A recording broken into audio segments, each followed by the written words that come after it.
महात्मा गांधींनी आपल्याला इंग्रजांच्या गुलामगिरीतून स्वातंत्र्य मिळवून देण्यात योगदान दिलं।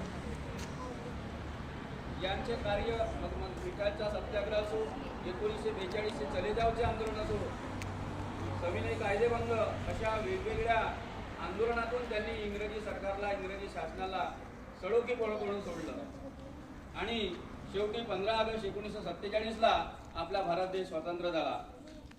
या स्वातंत्र्य सेनानींचं योगदान आपल्या स्वातंत्र्य लढ्यासाठी फार महत्त्वाचं आहे।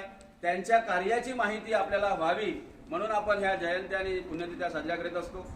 दुसरे महान स्वतंत्र भारताचे पंतप्रधान ज्यांनी आपल्याला जय जवान जय किसान असा नारा दिला, त्यांची मूर्ती लहान होती परंतु कीर्ती महान होती। ते नदी पोहून शिक्षण घेत होते। त्यांनी शेतकऱ्यांसाठी, इथल्या गोरगरीब दलितांसाठी अनेक महत्त्वाचे निर्णय घेतले।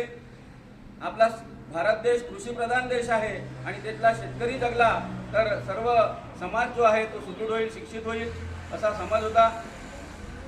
या दोन्ही महामानवास मी विनम्र अभिवादन करतो आणि आपणास पुन्हा काल